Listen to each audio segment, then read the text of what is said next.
Hola a todos. Esta noche nosotros caminamos bajo una lluvia que no deja de caer.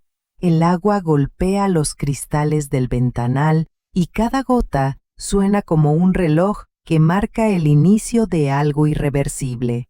Imagínate una puerta vieja, un timbre insistente y al otro lado una decisión que cambiará 11 años de una vida entera. Probablemente no sobrevivirías al silencio que vino después de aquel timbre, no si hubiera sido yo. Así que, antes de ponerte cómodo, tómate un momento para dar like al video y suscribirte, pero solo si realmente te gusta lo que hago aquí. Y ya que estás, déjame en los comentarios desde dónde me estás escuchando y qué hora es donde estás.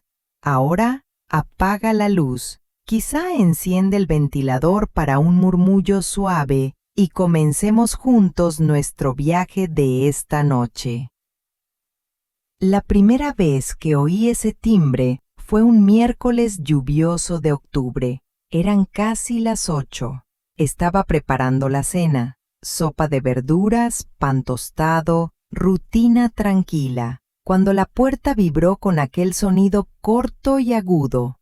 Al abrir, encontré a mi hija Alejandra empapada, el cabello pegado al rostro y un niño pequeño a su lado, Mateo, mi nieto, 4 años. No me miraba, se balanceaba adelante y atrás con las manos tapándole los oídos, como si el mundo entero le gritara algo que solo él podía oír. «Mamá, necesito que te quedes con él», dijo Alejandra. «Solo hasta el viernes. Tengo una entrevista en Guadalajara». El viernes. Esa palabra tan inocente, le creí. «¿Y su padre?», pregunté.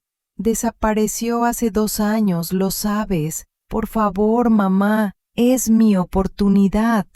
Antes de que respondiera, ya estaba empujando una mochila de dinosaurios hacia mis manos. Era ligera, demasiado para 3 días. Dentro solo había un pijama, un par de calcetines y un muñeco de plástico sin cabeza. Quise decirle que no podía simplemente dejarlo así, pero Alejandra ya estaba subiendo al taxi. «¡Te llamo!», gritó desde la lluvia, y se fue, sin abrazar al niño, sin mirar atrás. Mateo seguía allí, quieto en el umbral, con el agua cayéndole sobre el pelo oscuro. Me incliné despacio. «Ven, cariño, vamos dentro». No se movió. No lloró, solo ese leve vaivén, un ritmo hipnótico. El aire olía a humedad y miedo. Finalmente, di un paso atrás. Él entró sin mirarme, las manos todavía sobre los oídos. Cierro la puerta y me doy cuenta de que el sonido de la lluvia es el único que lo calma. Esa primera noche fue el caos envuelto en silencio. Le ofrecí sopa, arroz, pasta, todo rechazado. Comió solo 3 galletas de agua y sal. Cuando intenté ayudarle a cepillarse los dientes, gritó. No lloró, gritó como si le arrancaran algo invisible. Me aparté. Él se detuvo de golpe, respirando como un pez fuera del agua. «Está bien, Mateo», susurré. «Podemos saltarnos esto hoy». Lo llevé al cuarto de huéspedes. Intenté cubrirlo con una manta, la tiró al suelo. Lo intenté otra vez. Otro grito. Así que dejé la manta a los pies de la cama y salí. A través de la puerta entreabierta, vi cómo se quedaba sentado, balanceándose, zumbando bajito. No dormí. A la mañana siguiente, la casa olía a humedad y café. Él seguía despierto, con los ojos abiertos pero sin expresión. En ese momento pensé que el silencio era un tipo de idioma que yo no sabía hablar. Durante el desayuno, preparé pan tostado, pero no lo tocó. Se limitó a mirar el mantel, siguiendo los cuadros azules con la mirada, como si estuviera leyendo algo en un idioma secreto. Decidí no insistir. Cada generación cría a la siguiente con los miedos que aún no ha resuelto. Dice un viejo proverbio que leí en una revista de psicología del hogar. No imaginaba entonces que yo tendría que desaprender todo lo que creía saber sobre amor, educación y paciencia. Esa mañana intenté llamar a Alejandra. Nada. El número ya no existía. Mandé mensajes, correos, lo que pude. El silencio respondía cada vez. En los días siguientes, Mateo se movía por la casa como un espectro diminuto. Tocaba las paredes, seguía líneas con los dedos, ordenaba cucharas por tamaño. Yo observaba, intentando no interferir. Mi vida, antes llena de charlas, reuniones y planes de jubilación, se convirtió en un tablero de ajedrez donde cada movimiento debía pensarse 2 veces. Una noche de viernes, el viernes que debía volver, me senté en el porche con una manta sobre los hombros. Esperé a que un taxi se detuviera, que su figura apareciera bajo la lluvia, pero solo vinieron los grillos y el rumor de la tormenta. Hasta el viernes, había dicho. Nunca llegó. En el pueblo, la gente empezó a preguntar. Yo inventaba excusas, trabajo, viaje largo, problemas personales. Lo hacía porque admitir la verdad era admitir que mi hija había desaparecido, y no solo físicamente. Mateo no preguntaba por ella, no decía nada. Su mundo era un conjunto de rutinas: levantarse, observar la luz del amanecer desde la misma ventana, tocar la textura de la cortina. Yo, que había enseñado a niños durante 32 años, me descubrí incapaz de comunicarme con uno solo. Una tarde lo llevé al parque. Se quedó inmóvil ante el estanque, observando el reflejo del agua. El viento movía las hojas y su cuerpo se mecía al mismo ritmo. En ese momento, entendí algo que cambiaría toda mi forma de cuidarlo. No necesitaba que lo entendiera, sino que lo respetara. Al regresar a casa, saqué mi viejo cuaderno de notas de maestra. Escribí: Mateo no mira a los ojos, pero ve más de lo que yo veo. No responde, pero escucha de otro modo. No abraza, pero existe cerca. Aprenderé su idioma. Fue mi primera lección verdadera como abuela. No se trataba de enseñar, sino de aprender de nuevo. Aquella noche, mientras lo veía dormir, por fin dormía, pensé en un hecho curioso que había leído hace años. Los elefantes, cuando adoptan a una cría huérfana, cambian todo su comportamiento social para imitar el de la madre perdida. Me reí sola al imaginarme como una elefanta emocional, aprendiendo a proteger, sin manual, solo con instinto. El sonido de la lluvia regresó, suave, constante. Me prometí algo. Hasta que Alejandra volviera, si es que volvía, yo no dejaría que Mateo sintiera otra pérdida. Y aunque no lo sabía aún, aquella promesa iba a costarme 11 años, un mundo entero de paciencia y un amor tan silencioso como la noche que nos unió. La segunda noche fue peor. El silencio ya no era quietud. Era un espejo donde todo lo que no quería pensar se reflejaba sin permiso. Mateo no durmió. Se mecía en la esquina de la cama, murmurando algo como un zumbido, un sonido constante, parecido al ronroneo de un gato que nunca existió. Yo, que había dado clases a cientos de niños, intenté recordar mis técnicas, contar cuentos, usar voz suave, tararear. Ninguna funcionó.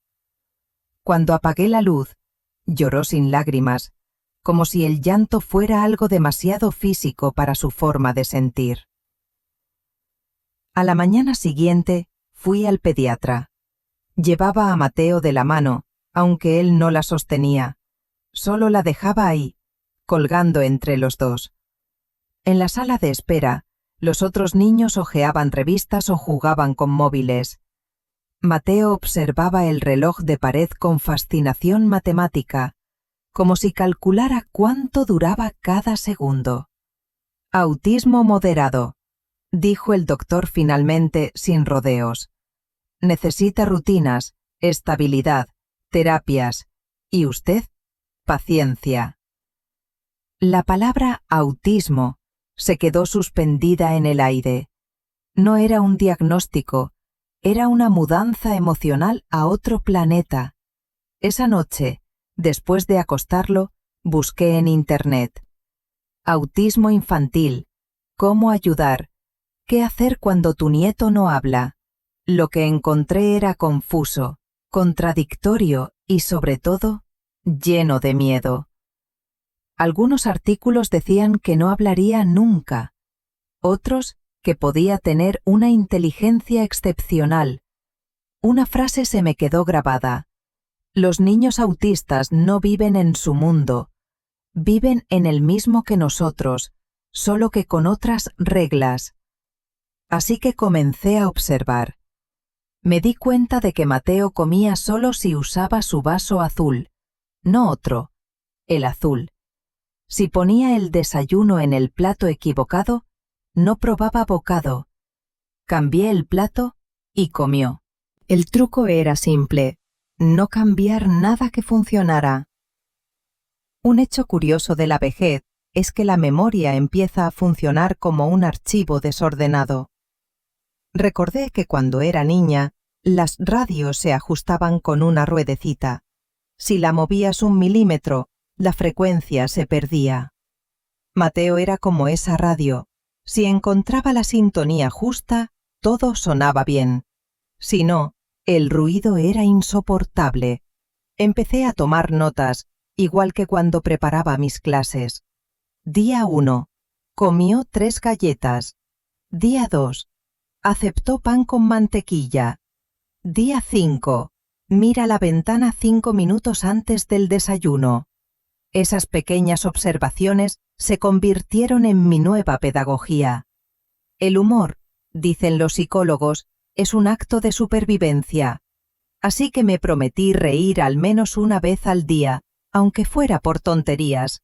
El primer intento fue mientras intentaba hacerle ver que las verduras no eran veneno. «Mira, Mateo, el brócoli es como un árbol en miniatura», le dije. «Si lo comes, serás un gigante». No reaccionó. «Y si no lo comes, el brócoli ganará». Nada. Pero yo me reí sola, y eso, curiosamente, ayudó un poco. Poco a poco la casa se transformó. Quité los relojes de pared que hacían tic-tac, las bombillas que zumbaban, los cuadros torcidos. Me di cuenta de que los detalles que para mí eran invisibles, a él le dolían. El sonido del frigorífico lo perturbaba, así que lo moví un poco hasta que el ruido bajó. Era como vivir con un científico sensorial en miniatura. Una tarde, mientras lavaba los platos, noté algo nuevo. Mateo estaba en el suelo de la sala alineando coches de juguete. No al azar. Del rojo más intenso al amarillo más pálido, formando un degradado perfecto. «Eso es impresionante», dije sin pensar. Él no respondió, pero continuó con la precisión de un relojero. Me senté en el sofá y por primera vez lo observé sin intentar intervenir. Fue una revelación silenciosa. El orden era su forma de entender el mundo, y cada línea que trazaba era un puente hacia la calma. Un dato curioso que leí esa noche. En Japón, los trenes llegan con una desviación promedio de 18 segundos. Lo anoté porque pensé que Mateo se habría fascinado con ese nivel de precisión. Y también porque yo ya estaba empezando a medir el mundo con sus ojos. Una mañana, mientras colgaba la ropa, Lo escuché decir algo. Fue apenas un susurro. Círculos. ¿Qué? Pregunté. Círculos. Señalaba las pinzas de madera, todas en forma redonda. Reí suavemente. Sí, círculos, repetí. Fue nuestra primera conversación. Duró 3 segundos y me dio esperanza para todo un mes. Los días siguientes siguieron el mismo patrón. Desayuno, paseo corto, terapia, dibujos en silencio. Pero dentro de esa repetición algo se movía. A veces cuando pasábamos frente al espejo, lo veía mirarse de reojo. No con vanidad, sino con curiosidad, como si intentara reconocerse. Una tarde me atreví a acercarme un poco más. Mateo, ¿quieres que te lea? Él no respondió, pero se sentó en el suelo y abrió un libro de cuentos. Lo hice. Le leí El Principito. Cuando llegué a la parte en que el zorro dice «Lo esencial es invisible a los ojos», sentí un nudo en la garganta. Mateo levantó la vista y me miró fugazmente, apenas un segundo, suficiente para entender que me había escuchado. Ese fue el primer instante en que comprendí que no estaba sola en esto. Él estaba allí, solo necesitaba que aprendiera su idioma. Un día, mientras recogía juguetes, me vino a la mente un debate que había leído en una revista educativa: si los niños autistas debían ser normalizados o si el sistema debía adaptarse a ellos. Recordé que la respuesta más sensata decía: no se trata de enseñarles a mirar a los ojos, sino de aprender a mirar con ellos. Esa frase se convirtió en mi brújula. Esa noche, al apagar la luz, Mateo se acercó a la puerta del dormitorio y dijo sin mirarme: «Azul». «¿Qué azul?», pregunté. «El vaso». El vaso azul, claro. Lo había olvidado en la cocina. Fui a buscarlo, se lo di, y él lo colocó junto a su cama como un talismán. Se durmió en 10 minutos. Desde entonces, ese vaso se convirtió en símbolo de todo lo que aprendimos juntos. La rutina como refugio, el detalle como amor. Un hecho intelectual de la vejez. Lo recordé mientras tomaba té esa noche. El cerebro envejecido tiende a priorizar la emoción sobre la razón, como si supiera que ya no hay tanto tiempo para desperdiciar en frialdad. Y quizá por eso, en mis 67 años, aprendí a amar sin condiciones y sin expectativas. Y sí, aun sin saberlo, aquella pequeña victoria, un niño dormido con su vaso azul, fue el principio de nuestra nueva vida. Las semanas se convirtieron en meses, y el silencio de Mateo dejó de asustarme. Empecé a comprenderlo como quien se acostumbra al sonido del mar. Constante, impredecible, pero de alguna manera tranquilizador. La rutina se volvió nuestro idioma común, un código tácito donde cada gesto significaba algo. Si él alineaba los zapatos junto a la puerta, quería decir que deseaba salir. Si movía los cubiertos 1 centímetro a la derecha, era señal de que algo lo inquietaba. Cada día era un pequeño descubrimiento, y cada error un terremoto doméstico. Una vez cambié el detergente de la ropa sin pensarlo, y el olor lo perturbó tanto que lloró durante horas. No gritos, no palabras, solo un sonido grave, continuo, que parecía venir de otro mundo. Me senté a su lado y esperé, sin tocarlo, hasta que su respiración volvió a ser calma. Fue entonces cuando comprendí que, en su universo, cada detalle tenía peso. En esa época, un hecho curioso de la vejez me vino a la mente. El oído humano, con los años, pierde sensibilidad a los tonos agudos. Tal vez por eso yo podía soportar ciertos ruidos que a él le resultaban insoportables. Pensé que envejecer también podía ser una ventaja. Mi mundo sonoro ya era más tranquilo, más parecido al suyo. Una tarde de enero, mientras ordenaba la sala, descubrí que Mateo había empezado a dibujar. No personas, ni casas, ni soles amarillos, sino patrones geométricos, círculos concéntricos, líneas que se cruzaban con precisión casi matemática. Cada hoja era una coreografía de simetrías. «¿Qué haces, cariño?», pregunté con voz baja. «Mapas», susurró. «¿De qué?». «De los sonidos». No supe qué responder. A partir de entonces, comenzó a trazar esos mapas todos los días. Si pasaba un coche fuera, lo marcaba con una línea gruesa. Si ladraba un perro, con una curva. Un día, intrigada, le mostré un diagrama de frecuencias que había encontrado en Internet. Sus ojos se iluminaron. Entendí que, sin saberlo, estaba clasificando el mundo como un científico. A veces me preguntaba qué pasaba dentro de su mente. Leí que algunos niños autistas procesan la información sensorial de manera no jerárquica. Todo entra al mismo nivel, sin filtro. Imaginé su cerebro como una orquesta sin director, cada instrumento tocando su propia melodía.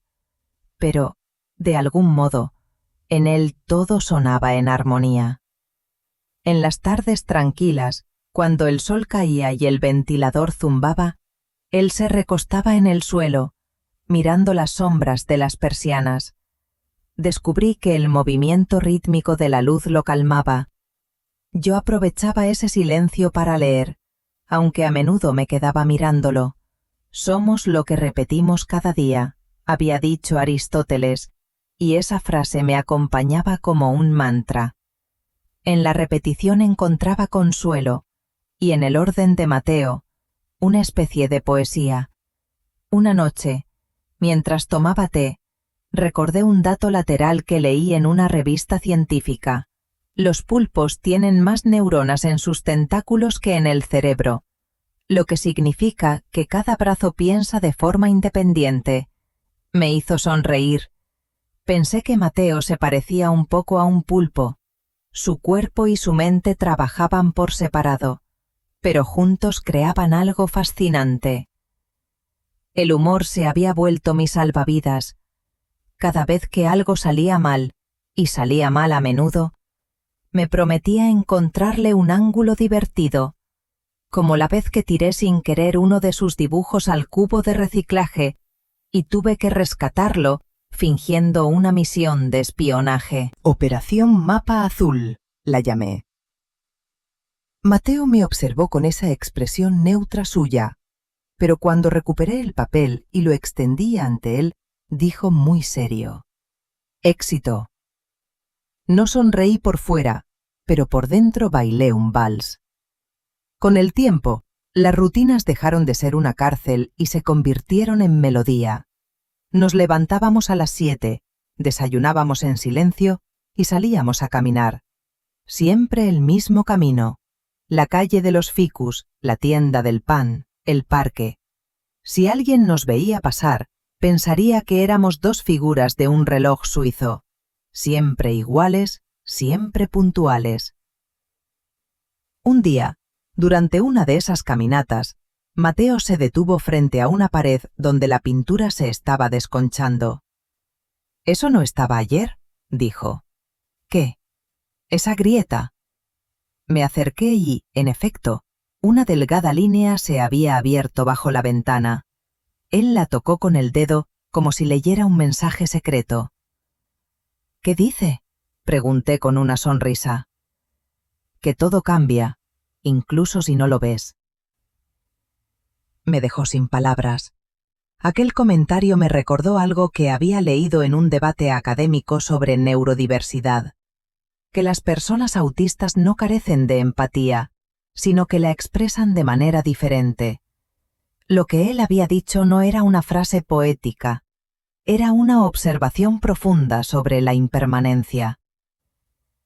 Esa noche anoté en mi cuaderno: Mateo percibe el tiempo como textura, no como sucesión. Los meses siguieron su curso. Empezó a mostrar interés por los relojes, los calendarios, los patrones del clima. Tenía una memoria impecable. Recordaba el número exacto de veces que el gato del vecino había maullado durante una tarde o cuántos coches rojos habíamos visto camino a la tienda. A veces lo ponía a prueba. ¿Recuerdas que desayunamos el martes pasado? Huevos, pan, 2 rebanadas, 1 quemado. Tenía razón. El primero se me había tostado de más. Yo, que a menudo olvidaba dónde dejaba las llaves, me maravillaba de su precisión. Un día, mientras escribía mis notas, me di cuenta de algo que me dejó helada. Llevaba casi 1 año sin llorar por Alejandra. No porque la hubiera perdonado, sino porque Mateo ocupaba cada rincón de mi energía emocional. Y de alguna forma, cuidar de él me estaba curando a mí también. Esa noche, mientras lo veía dormir, pensé en un dato curioso que leí sobre los ancianos en Florencia. Dicen que viven más porque caminan despacio, que su ritmo pausado les da más tiempo para notar lo bello. Quizá eso era lo que Mateo me enseñaba, a ir despacio para ver lo invisible. Antes de acostarme, revisé el vaso azul junto a su cama. Estaba vacío, pero lo dejé ahí. Ya formaba parte de nuestro pequeño altar doméstico, símbolo de calma. Y cuando apagué la luz, escuché su respiración pausada, ese ritmo que al principio me inquietaba y que ahora era mi nana preferida. Me dormí con una sonrisa. A la mañana siguiente, mientras preparaba café, lo vi mirando por la ventana. «¿Llueve otra vez?», dijo. «Sí. Me gusta». «¿Por qué?». «Porque tapa los ruidos». Y entonces comprendí que para él, la lluvia era más que agua cayendo del cielo. Era silencio en forma líquida. Cuando Mateo cumplió 6 años, la rutina ya estaba tejida en nuestra vida con la precisión de un reloj antiguo. Cada día empezaba con el mismo sonido del hervidor, el mismo plato azul, la misma caminata de 7 calles hasta la escuela. Era un sistema tan exacto que si alguien me hubiera pedido la hora, habría podido responder: «Son las 8:15. Mateo está atándose el cordón derecho». Yo pensaba que la estabilidad era nuestra fortaleza, pero el mundo, siempre inquieto, no entiende de ritmos personales. La escuela se convirtió en nuestro campo de batalla. Un lunes cualquiera, el director Herrera me llamó a su despacho. «Señora María Elena», dijo entre sonrisas medidas, «necesitamos hablar de Mateo». «¿Ha pasado algo?». «Nada grave», respondió, lo que en lenguaje escolar significa algo que no quieren decirte aún. Me ofreció asiento. Yo ya conocía ese protocolo, lo había aplicado 1000 veces cuando era maestra. La profesora Jimena cree que Mateo estaría mejor atendido en nuestra sala de recursos especiales. ¿Por qué?, pregunté. Tiene dificultades para integrarse, no participa, evita el contacto visual. Ayer se tapó los oídos durante la clase de música. Tiene sensibilidad auditiva, dije. Ya lo expliqué al inscribirlo. Sí, pero creemos que el ambiente de aula común puede resultarle abrumador. Sentí el viejo fuego de mi juventud. No se trata de hacerlo más fácil para ustedes, sino de hacerlo posible para él. El director frunció los labios. Queremos lo mejor para Mateo. Entonces háganlo parte del grupo, no un apéndice del sistema. Salí de allí con el pulso acelerado. En casa Mateo estaba sentado en el suelo, clasificando clips por color. Me senté a su lado. «Hoy hablaron de ti en la escuela», le dije. «¿Por qué?». «Porque eres diferente». «¿Y eso está mal?». «No, solo que ellos aún no lo entienden. Esa noche escribí una lista. Adaptaciones necesarias, audífonos de cancelación de ruido, tiempo adicional para transiciones, espacio tranquilo. Llamé a la psicóloga que lo atendía, la doctora Xochitl, y le pedí una carta de apoyo. Cuando le conté lo sucedido, respondió con calma: «La inclusión no es caridad, María Elena, es derecho». Esa frase me dio fuerza. Preparé una carpeta gruesa con informes, terapias, progresos y dibujos de Mateo. En mi interior resonaba un dato curioso de la historia educativa. El término educación especial nació en el siglo XIX para aislar, no para integrar. Me reí con ironía. Tanto progreso, y aún repetíamos el mismo error. La reunión del plan de educación individualizado fue una escena que habría querido grabar. 9 adultos sentados frente a mí. Al centro, Mateo, el motivo y el ausente a la vez. El coordinador pedagógico habló de empatía institucional, la psicóloga escolar habló de límites y yo, que ya había escuchado ese tipo de discursos en otros cuerpos, solo respiré y esperé mi turno. Mateo no necesita ser removido, dije. Necesita ser comprendido. Silencio. Él aprende más rápido que muchos de sus compañeros. Tiene un pensamiento lógico extraordinario. Lo que falla no es su cerebro, sino su entorno. Mostré las evaluaciones. Puntuaciones por encima del promedio en matemáticas. Lectura avanzada para su edad. La maestra Jimena pareció incómoda.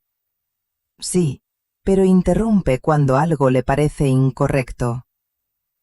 Eso se llama honestidad intelectual, no insolencia. Hubo una pausa tensa. Finalmente, el coordinador suspiró. Bien, trabajaremos un plan con adaptaciones. Salí exhausta, pero victoriosa. En la puerta, Mateo me esperaba.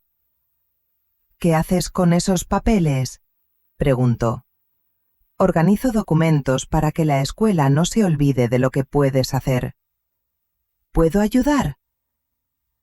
Le pasé las hojas y en 10 minutos había creado un sistema de clasificación por colores y fechas. Yo, que me creía ordenada, no pude más que observar con admiración.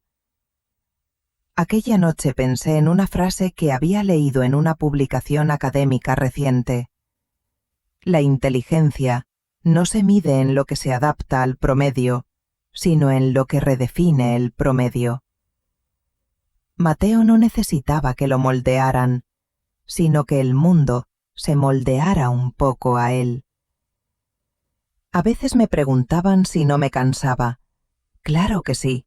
Había días en que el cansancio era una segunda piel, pero entonces pasaban pequeñas cosas que me devolvían el ánimo, como verlo reír una vez, leve, cuando el gato se cayó de la mesa, o cuando corrigió un problema matemático de un libro de texto y me explicó que el autor se había confundido con el signo. La profesora Jimena me pidió que lo ayudara a practicar interacción social. «¿Podría intentar hablar más con los otros niños?», sugirió. «¿Y si los otros niños intentan hablar más con él?», pregunté. Un dato lateral me vino a la cabeza. En Islandia, los niños aprenden lenguaje de signos básico en primaria para poder comunicarse con compañeros sordos. Pensé en eso cada vez que oía a los docentes hablar de inclusión. El humor se volvió mi escudo en esas reuniones. «¿Y cómo va Mateo?», preguntaba el director con sonrisa de póker. «Sobreviviendo a su sistema educativo», respondía yo, «igual que muchos adultos». La doctora Xochitl me dijo una tarde: «Usted tiene algo que no enseñan en ningún curso, la capacidad de esperar». Y me reí, porque a mis 68 años esa era precisamente mi especialidad.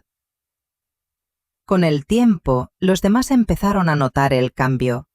Mateo ya no gritaba durante la música porque le permitían usar auriculares. Participaba en las tareas siempre que pudiera elegir el orden. La maestra me confesó un día, algo avergonzada: «Creo que le estamos entendiendo un poco mejor». «Eso es todo lo que necesitaba», respondí. Una tarde, al volver de clase, Mateo me mostró un dibujo. Era una serie de números dispuestos en espiral, con colores que variaban de acuerdo al tamaño. «¿Qué es esto?», pregunté. «Tiempo». «¿Tiempo? ¿Tiempo? Así se ve para mí». Me quedé mirándolo largo rato. La espiral se expandía desde el centro como un universo personal. En ese instante comprendí que mi nieto no solo entendía el tiempo, lo veía. Esa noche, mientras guardaba los papeles de la reunión, pensé en un hecho curioso sobre la vejez. Los ancianos, al dormir menos, experimentan el tiempo de forma más elástica. Quizá por eso, ahora que vivía a su ritmo, yo también lo sentía diferente. Antes de dormir, le llevé su vaso azul lleno de agua. Lo colocó junto a la cama con cuidado. «Abuela», dijo mirándome un instante fugaz, «gracias por no dejar que me cambien». Y esa frase, dicha con la serenidad de quien entiende más de lo que dice, me sostuvo durante todo el invierno. A los 7 años, Mateo ya hablaba con frases completas, aunque su tono seguía siendo plano, sin inflexiones. Pero lo importante era que hablaba. Su mente había encontrado la ruta entre las imágenes, los sonidos y las palabras, y lo que emergía de su boca no era charla, sino precisión. Una mañana, mientras preparaba el desayuno, escuché su voz desde la sala. «Son las 8:12:35. Miré el reloj de la pared. Tenía razón, ni un segundo de diferencia. «¿Cómo lo sabes?», pregunté. «Porque el sonido del autobús llega siempre a las 8:12. Hoy tardó 35 segundos más». Me quedé inmóvil con la cuchara en el aire. Comencé a notar su fascinación por el tiempo. Llevaba un registro minucioso de cada evento. ¿A qué hora cantaba el gallo del vecino? ¿Cuántos segundos duraba el microondas? ¿En qué minuto exacto pasaba el repartidor de pan? Había convertido la rutina en una partitura. Un hecho curioso sobre la mente humana que leí en un artículo dice que los cerebros autistas tienden a detectar irregularidades en patrones con una precisión 10 veces mayor que la media. Era exactamente eso lo que yo veía en Mateo, un radar natural de la diferencia. Empezó a llenar cuadernos con tablas, columnas y fórmulas inventadas. Me explicaba, sin mirarme, que los días tenían ritmo y que si aprendía a escucharlo podía predecir cosas. ¿Como el clima?, le pregunté. No, como las personas. Un día, durante la comida, dijo: «La maestra Jimena está triste». «¿Por qué crees eso?». Caminó más despacio y no miró a nadie. Yo, que había pasado años interpretando gestos ajenos, me di cuenta de que él leía los patrones emocionales como quien lee música. En la terapia, la doctora Xochitl notó el cambio. «Mateo está organizando el mundo a través de la lógica», dijo. «Cuando no puede entender algo emocionalmente, lo traduce en números». «¿Y eso es bueno?», pregunté. «Es su modo de adaptarse y quizá también su talento». Le compré un reloj de pulsera con cronómetro. Se convirtió en su tesoro. Lo ajustaba todos los días, comprobando su precisión con el reloj atómico del teléfono. Cuando se atrasaba un segundo, lo anotaba. Empezó a hablar de segundos, de relojes de sincronía. Un día le pregunté qué significaba para él el tiempo. «Es cuando algo cambia», respondió. «¿Y si nada cambia? Entonces el tiempo no existe». Me dejó muda. Esa noche, mientras escribía en mi cuaderno, recordé un ensayo de filosofía que había leído en la universidad.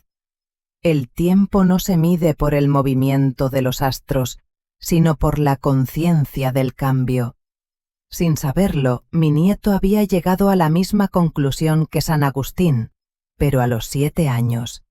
Lo observaba trabajar en su mesa, con papeles llenos de líneas y ecuaciones que no entendía. Una tarde me explicó que estaba tratando de contar los sonidos de la casa. Le había asignado un número a cada ruido. 1 era el clic del interruptor, 2 el goteo del fregadero, 3 el crujido del suelo. Luego los organizaba como si fueran notas musicales. «Así sé si algo está mal», dijo. «¿Mal? Si suena diferente». Tenía razón. Un día detectó que el frigorífico hacía un zumbido distinto. 2 días después se averió. A veces pienso que Mateo no predecía el futuro, solo escuchaba el presente con una claridad que el resto no alcanzábamos. Cuando cumplió 8, comenzó a interesarse por los relojes digitales y los calendarios.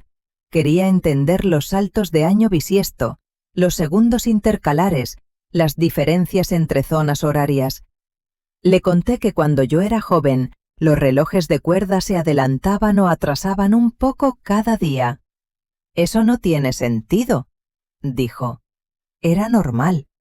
Entonces lo normal estaba roto. Me reí tanto que casi se me cae la taza. Un día lo llevé al planetario. Durante la proyección, el guía explicó cómo los antiguos medían el tiempo observando el movimiento de las estrellas. Mateo levantó la mano. «¿Y si las estrellas también se equivocan?», preguntó. El guía sonrió, incómodo. «Bueno, las estrellas no se equivocan». «Sí», insistió, «porque si cambian de sitio, el tiempo cambia también». El público rió, pero yo no, porque entendí que él acababa de señalar la grieta entre la ciencia y la percepción. De regreso a casa, le compré un cuaderno nuevo. En la primera página escribió con letra perfecta: «El tiempo es cuando el silencio se mueve». Esa noche, mientras lo veía dormir con su vaso azul al lado, pensé en cómo había cambiado mi vida. Ya no temía el futuro, lo medía en pequeñas victorias, una palabra nueva, una sonrisa fugaz, una ecuación imposible. En mis lecturas nocturnas encontré un dato sobre la vejez que me hizo pensar en nosotros. El cerebro mayor tiende a recordar lo emocional y olvidar lo trivial. Tal vez por eso, cada número de Mateo era para mí una emoción disfrazada de fórmula. A veces, cuando él se quedaba mirando el reloj, lo hacía con tal concentración que parecía detenerlo. «¿Qué haces?», le pregunté una vez. «Escucho el segundo antes de que pase». Y en ese momento comprendí que mi nieto no solo vivía en otro ritmo, vivía en el borde exacto entre el ahora y lo que está a punto de existir. Esa frontera invisible donde el tiempo todavía respira. Mateo cumplió 9 años un martes gris con un viento frío que parecía traer noticias viejas. Celebramos solos, como siempre, con un pastel sin velas, no las soportaba, y con la luz tenue de una lámpara de mesa. Le regalé un set de piezas de construcción geométrica y un reloj desarmado para que lo explorara. Mientras él acomodaba los engranajes sobre el mantel con precisión quirúrgica, pensé en lo mucho que había aprendido a leer su silencio. Esa tarde, sin aviso, me miró y habló. «¿Por qué se fue mamá?». No lo había mencionado en 5 años. La pregunta me atravesó como un cuchillo. No lo sé, mi amor, respondí despacio. ¿Está muerta?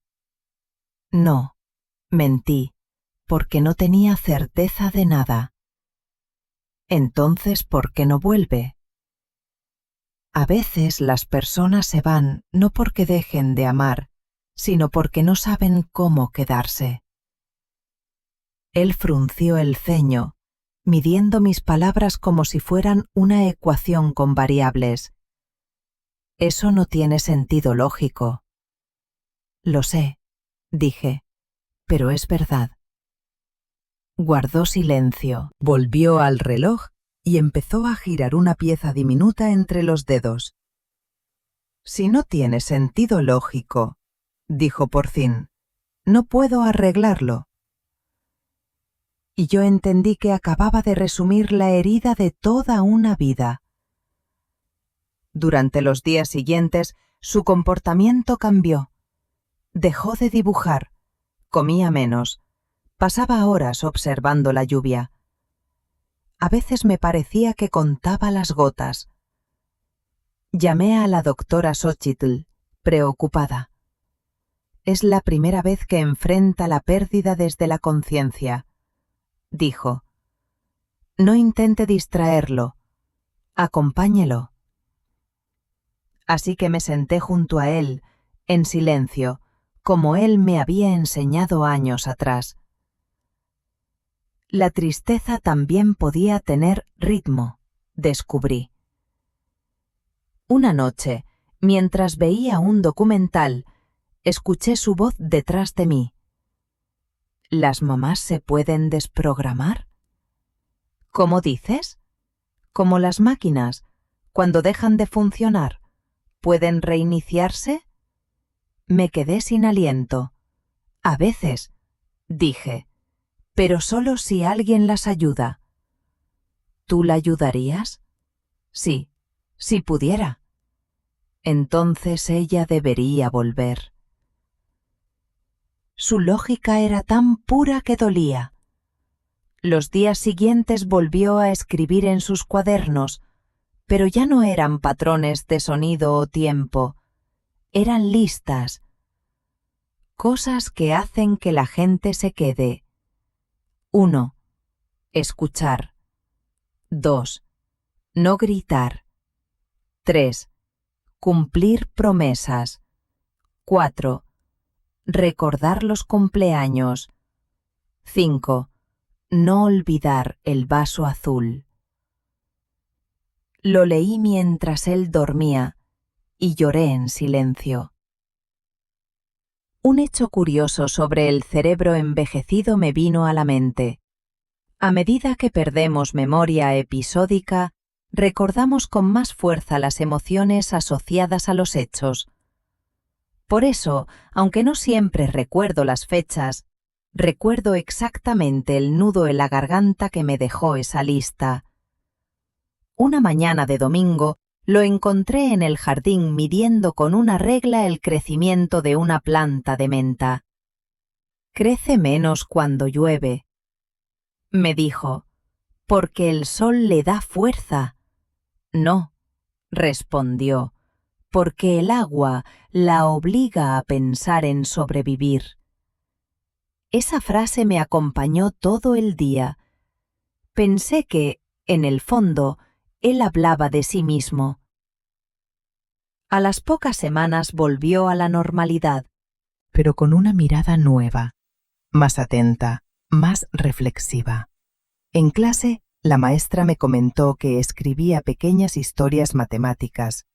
En una, un reloj buscaba a su manecilla perdida y descubría que el tiempo seguía corriendo, aunque ella no estuviera.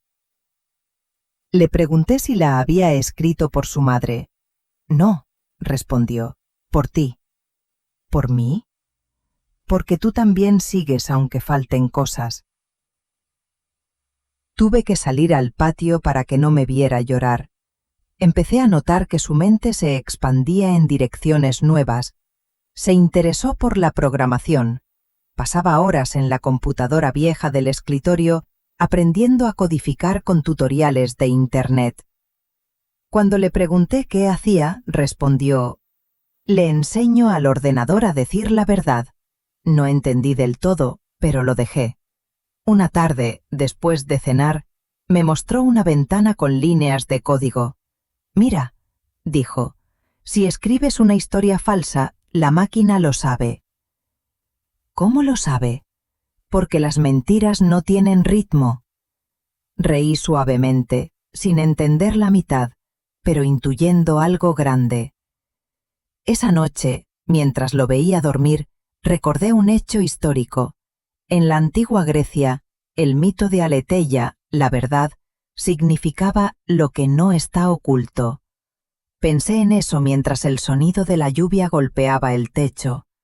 Tal vez Mateo, sin saberlo, había nacido para revelar lo que otros escondían.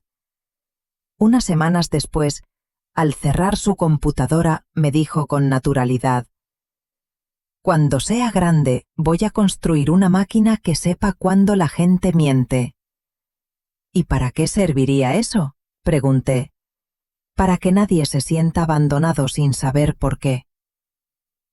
No supe qué contestar.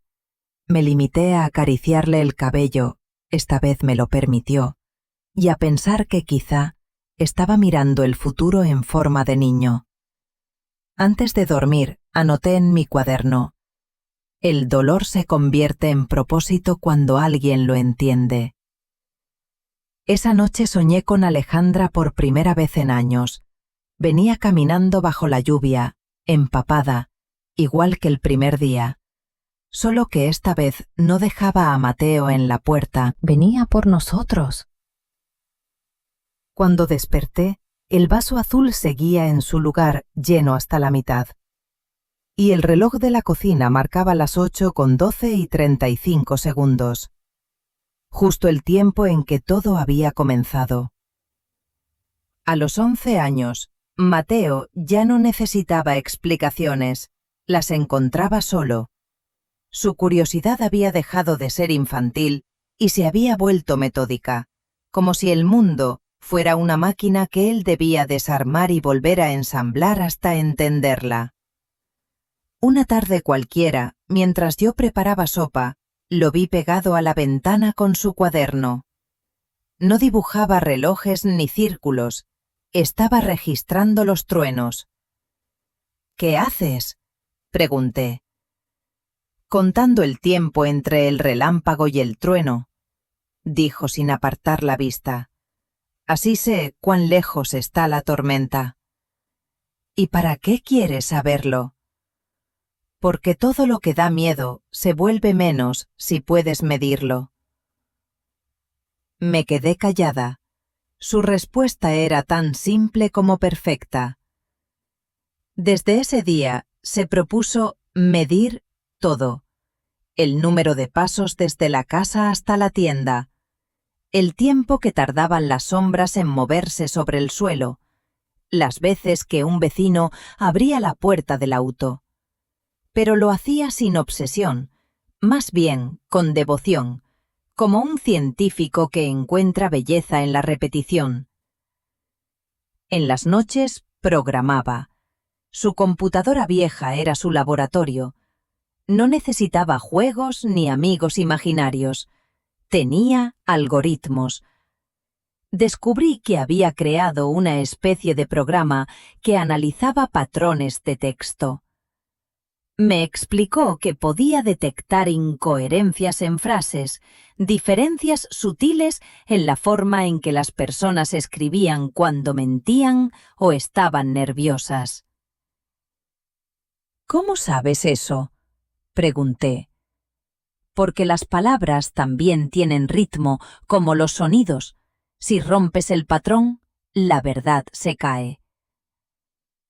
Yo no entendía ni la mitad de lo que decía, pero me sentaba a escucharlo cada noche.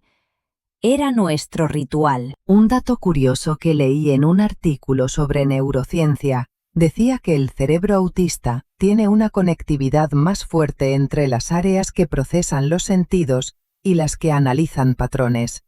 Ven más de lo que otros solo sienten. Pensé en eso mientras lo veía escribir sin levantar la cabeza, los dedos moviéndose con la precisión de un pianista. Una tarde, mientras le servía té, me mostró algo en la pantalla, una gráfica con líneas rojas y azules. «Esto soy yo cuando digo la verdad», dijo. «Y esto», señaló otra curva, «eres tú cuando mientes». «¿Yo? ¿Cuándo mentí?», reí. «Cuando dijiste que mamá volvería». El aire se detuvo. No supe qué responder. Él no lo dijo con reproche, sino con la serenidad de quien analiza un dato. «No te culpo», añadió. Era una mentira buena. Sentí una mezcla de dolor y ternura tan grande que tuve que sentarme. «¿Y por qué quieres descubrir las mentiras, Mateo?», pregunté al fin. «Porque las verdades no hacen ruido, abuela. Quiero que la gente las escuche». Desde ese día empezó a desarrollar su idea en serio. Llenó la pared de su cuarto con esquemas, redes, nodos, ecuaciones. Leía sobre inteligencia artificial, sobre reconocimiento de patrones de voz, sobre análisis semántico.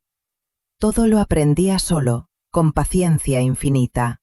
Una noche le dije, medio en broma, «Si sigues así, vas a descubrir algo que cambiará el mundo». «No», dijo sin dudar, «solo quiero cambiar una vida». Supe que hablaba de su madre. Ese año la escuela le quedó chica. Terminaba los ejercicios antes que nadie, corregía los libros de texto y enseñaba a otros a resolver problemas. Algunos lo admiraban, otros lo evitaban. «Es raro», le oí decir a una madre en el portón. «No es raro», respondí sin mirarla, «es exacto». En la Feria de Ciencias presentó un proyecto al que llamó Simetría del habla. Era una aplicación que analizaba microvariaciones en el tono de voz para determinar si una persona estaba segura de lo que decía. Lo explicó con una claridad que dejó a todos boquiabiertos. No ganó el primer premio. Demasiado incomprensible, dijeron los jueces, pero una profesora universitaria se acercó a felicitarlo. «Tu nieto tiene algo que no se enseña», me dijo. «La obsesión precisa». En casa, su mundo siguió creciendo. El ruido del teclado se mezclaba con el de la lluvia, y cada clic parecía una nota más en su sinfonía de lógica. Una tarde, mientras leía en la sala, me dijo sin levantar la vista, «Abuela, ¿te das cuenta de que todos mentimos un poco?» «Supongo que sí. Es parte de ser humano». «Entonces las mentiras también son patrones. ¿Y vas a medirlas?» «No, voy a enseñarles a ser más suaves». Esa noche pensé en lo que había dicho, y en un hecho curioso que leí hacía poco. Los antiguos griegos tenían dos palabras para verdad: aletheia, lo revelado, y episteme, lo comprendido.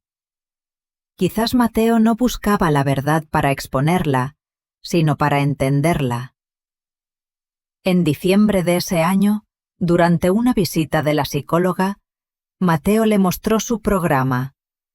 Analizó una grabación de voz y predijo con 94% de acierto cuando alguien dudaba al hablar.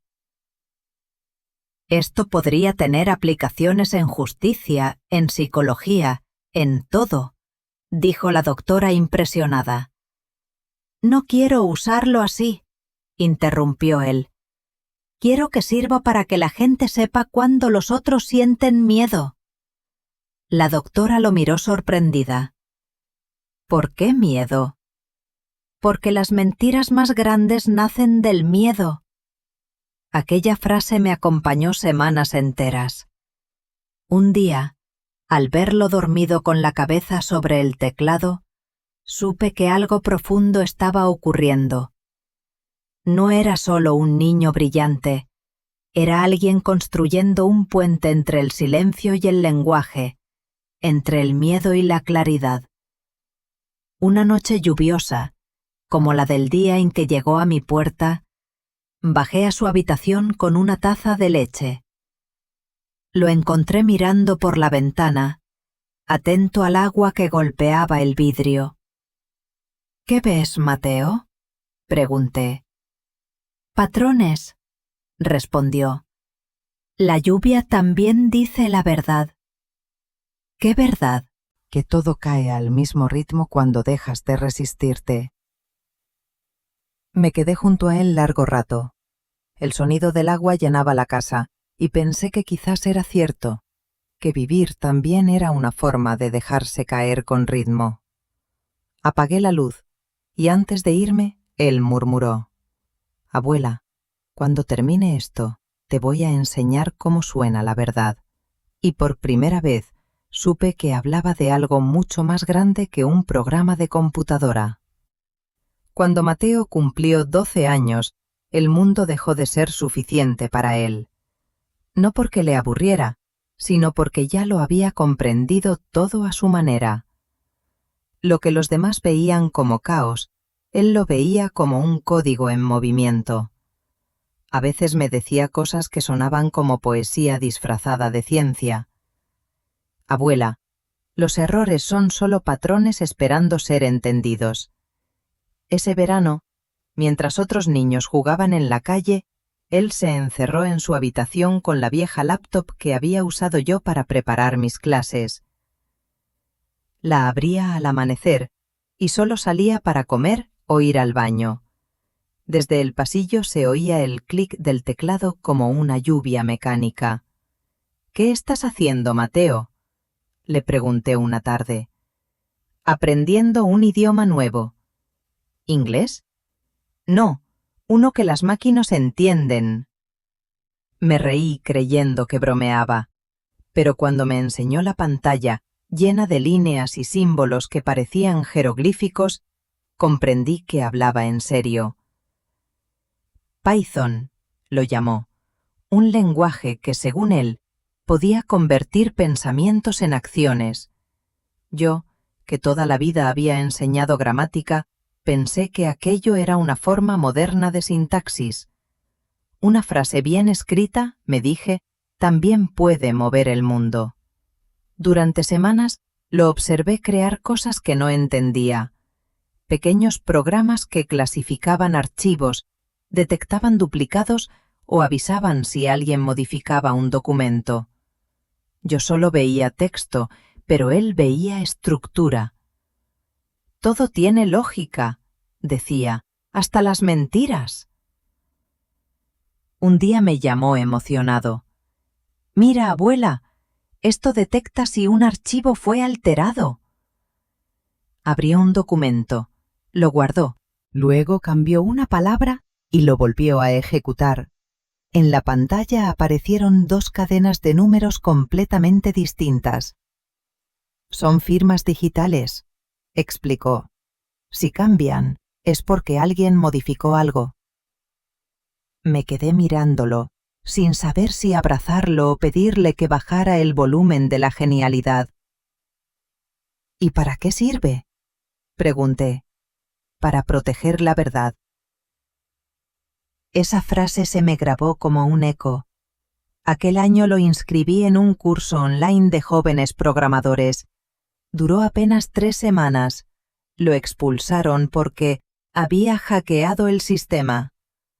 Cuando le pedí explicaciones, respondió con calma: «No lo hackeé, abuela, solo mejoré el código». No supe si regañarlo o felicitarlo, así que le preparé una limonada y le pedí que, por favor, no mejorara más plataformas sin permiso. Aún así, seguía creciendo su obsesión por la autenticidad digital. Leí artículos sobre criptografía, blockchain y firmas electrónicas. Una noche, mientras revisaba mis papeles de la jubilación, le conté que en la escuela a veces falsificaban mis firmas para justificar tareas. Entonces necesitas una firma que no se pueda copiar, dijo. Eso suena imposible. No si el papel sabe quién lo tocó. Reí pensando que era una metáfora, pero él ya estaba tecleando. Durante el otoño, Mateo transformó su cuarto en un laboratorio. 3 monitores, cables, una lámpara de escritorio y una taza siempre a medio llenar. En la pared colgó una hoja donde había escrito: «La verdad no necesita defensa, solo verificación». Yo seguía sin entender del todo su propósito, pero observaba la calma con la que trabajaba, la concentración casi sagrada. Me recordaba a los monjes copiando manuscritos, paciencia infinita, búsqueda de perfección. Una noche de octubre me llamó. «Ven, abuela». Fui a su cuarto y me senté en la cama. «Quiero mostrarte algo». En la pantalla aparecía una interfaz sencilla, fondo blanco, texto negro. «Esto», dijo con tono ceremonioso, «es mi sistema de verificación». Ejecutó un documento. La pantalla se llenó de números, gráficas y colores. Compara la estructura del archivo, los metadatos, la consistencia de la firma. Si algo fue modificado, lo detecta. ¿Como un detector de mentiras?, pregunté. Más exacto. Las mentiras pueden sonar sinceras, los documentos no. Sonreí. Mateo, esto parece magia. No, abuela, es matemáticas. La magia es cuando no entiendes el algoritmo. Reí bajito. Entonces yo vivo rodeada de magia. Aquel diciembre, mientras colgábamos las luces del árbol, le pregunté si no se aburría de tanto trabajo. No, respondió. Me gusta saber qué es real. ¿Y qué no es real?, quise saber. Las promesas que no se cumplen. Sentí un pinchazo en el pecho. Él seguía con su mirada tranquila, sin rencor, como quien enuncia una ley física. Para distraerme cambié de tema. ¿Sabes que Leonardo da Vinci escribía con ambas manos a la vez? No, pero tiene sentido, dijo. Así ahorraba tiempo. O multiplicaba pensamientos. Depende de si pensaba igual con las 2 manos. Me eché a reír. Aquella fue su primera broma intencionada, lo juro. En enero del año siguiente imprimió su primer manual técnico. 30 páginas con diagramas, fórmulas y algo que él llamó hash seguro. Me pidió que revisara la ortografía.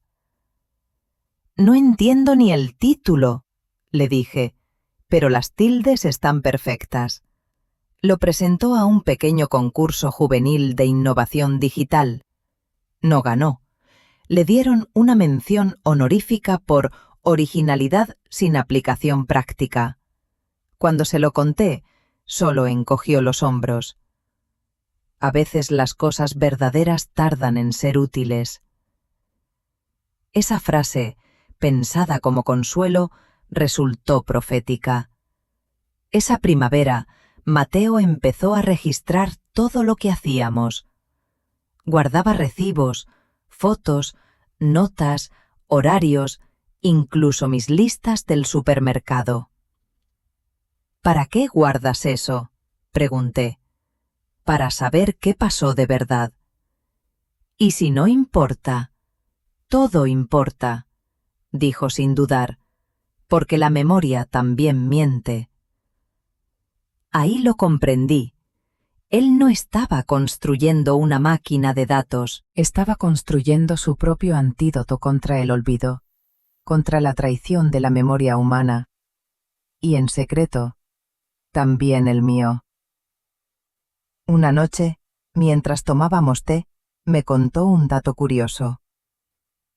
¿Sabías que los recuerdos cambian cada vez que los recordamos? Eso dicen los científicos.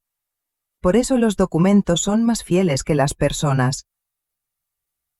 No supe si reír o preocuparme, pero cuando lo vi ajustar su viejo vaso azul al lado del teclado, supe que, a su modo, también recordaba con amor. Esa fue la primera vez que pensé que mi nieto había inventado algo que el mundo aún no estaba listo para entender. Y que algún día, esa máquina silenciosa que detectaba mentiras podría salvarnos a todos. A los 13 años, Mateo ya no jugaba con juguetes, sino con conceptos. El niño que una vez ordenaba autos por color, ahora organizaba pensamientos por coherencia. Su habitación parecía el interior de un cerebro en plena sinfonía. Cables, post-its, pantallas llenas de código y una pizarra donde había escrito en letras grandes: si algo no puede ser verificado, no debe ser negado. Yo seguía preparando sus desayunos con el mismo ritual: el vaso azul, el pan con mantequilla exacta, el silencio que ambos agradecíamos.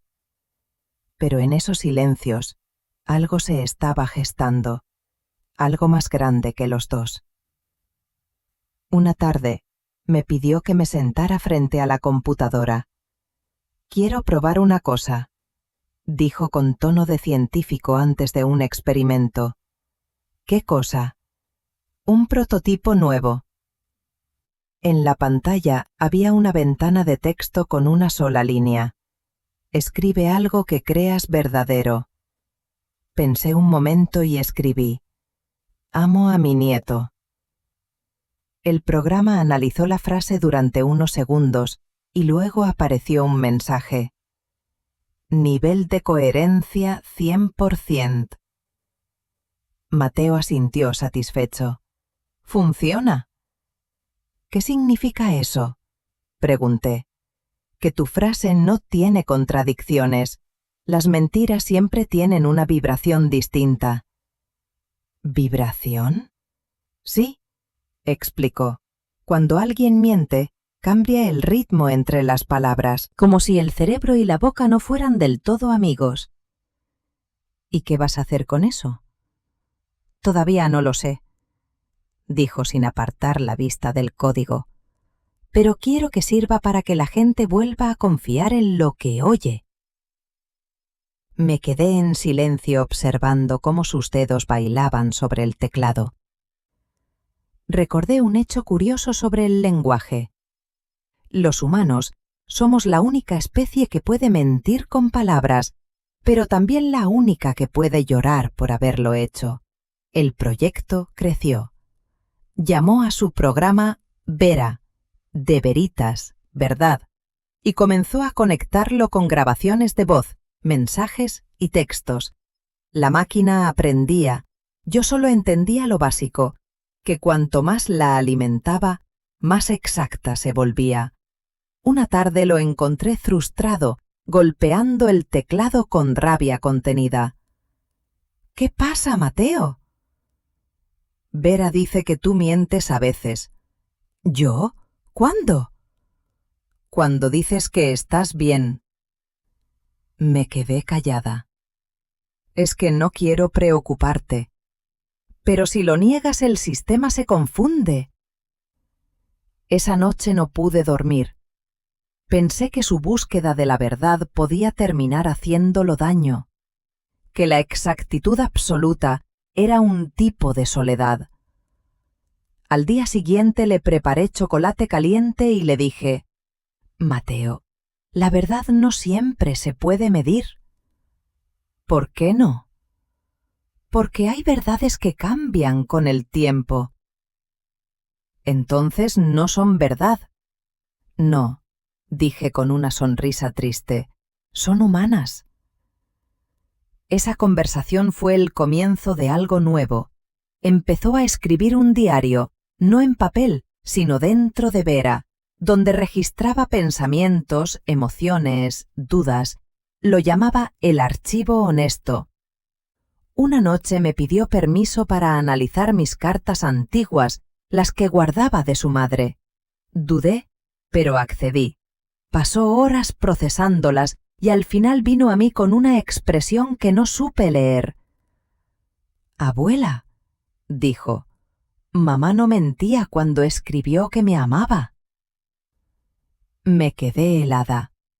«¿Estás seguro?» «Sí, el texto tiene ritmo de verdad». Lloré sin disimulo. No por tristeza, sino por alivio. Mateo me abrazó torpemente. Fue la primera vez que lo hizo sin que yo lo pidiera. Entonces, susurró, todo este tiempo solo estaba confundida, ¿no? Sí, hijo. A veces la gente se pierde sin querer. Con los meses, su proyecto llamó la atención de su profesora de ciencias, que lo recomendó para un concurso nacional de innovación. No quería participar. «No quiero que usen Vera para espiar», dijo. «Entonces enséñales para qué sí sirve». Lo convencí con chocolate y paciencia. Preparó su presentación en silencio durante semanas. La noche anterior, mientras repasábamos juntos, me dijo, «¿Sabes por qué le puse ese nombre?» «Por verdad. También por ti. Vera, ver abuela, porque tú siempre ves lo que otros no». Tuve que fingir que se me había metido algo en el ojo. El día del concurso, el auditorio estaba lleno. Mateo subió al escenario con su laptop y habló sin mirar al público, pero con una calma que imponía respeto. «Mi proyecto se llama Vera», empezó. «No detecta mentiras para castigar, sino para entender por qué decimos lo que no sentimos». Mostró ejemplos. Mensajes de texto, grabaciones de audio, cartas. En cada caso, el sistema mostraba no solo la probabilidad de falsedad, sino una interpretación emocional, miedo, culpa, protección. «La mayoría de las mentiras», dijo, «no son para engañar, son para sobrevivir». El silencio en la sala fue absoluto. Cuando terminó, lo aplaudieron de pie. Ganó el primer premio. De regreso a casa, le pregunté qué se sentía al ganar. «No gané yo», respondió. «Ganó Vera». «¿Y tú?» «Yo solo traduje lo que ella me dijo». «¿Y qué te dijo?», pregunté. «Que la verdad más grande no se puede escribir, solo se puede cuidar». No dije nada, pero esa noche, mientras lo veía dormir con el vaso azul junto a la cama, supe que el niño que un día no podía mirar a los ojos del mundo había terminado enseñándole a mirarse a sí mismo. En mis notas de ese mes escribí algo que todavía leo cuando lo extraño. La verdad, al final, no era un hecho, sino un vínculo. Y Mateo, sin saberlo, me enseñó a decirla sin palabras. Mateo tenía 14 cuando Vera dejó de ser un proyecto y se volvió una presencia. No lo digo en sentido místico, simplemente la máquina empezó a hablar. No con voz humana, sino con una calma digital, como si el lenguaje mismo hubiese aprendido a respirar. «Buenos días, Mateo», decía al iniciar la sesión. «Buenos días, Vera». A veces me saludaba también. «Buenos días, abuela». Y aunque sabía que era un programa, no podía evitar contestar. Durante ese año, la casa se volvió un laboratorio silencioso. Mateo trabajaba con los auriculares puestos, concentrado, mientras yo tejía o leía en la sala. Éramos dos islas unidas por el sonido de las teclas. De vez en cuando salía y me preguntaba cosas inesperadas. «Abuela, ¿una mentira puede ser buena si evita que alguien sufra?» «Tal vez», le respondía, «pero sigue siendo mentira». «Entonces debería tener otro nombre», decía pensativo. «Algo como silencio protector». Cada vez más, sus preguntas eran filosóficas, casi adultas. Yo lo escuchaba con paciencia, sabiendo que detrás de cada una había una emoción que él todavía no sabía nombrar. Un día me pidió algo extraño. ¿Puedo grabarte?, me dijo. ¿Para qué? Quiero que Vera aprenda cómo suena la verdad cuando tiene miedo. No supe qué decir, pero acepté. Le conté la historia de cuando su madre nació, de cómo la sostuve mientras lloraba por primera vez. Mi voz temblaba y el micrófono la captaba todo. Cuando terminé, Vera dijo: registro emocional, amor persistente. Mateo sonrió. Funcionó, susurró. A partir de entonces, empezó a entrenar a Vera no solo con datos, sino con emociones. Leía poemas, grababa conversaciones, analizaba películas. Quería enseñarle a distinguir entre verdad lógica y verdad humana. Una tarde le pregunté: ¿y cuál es la diferencia?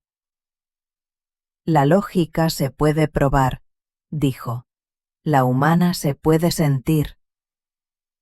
Supe entonces que ya no era solo un niño brillante, sino un pensador. A finales de ese año recibió una invitación de la universidad local para presentar su trabajo.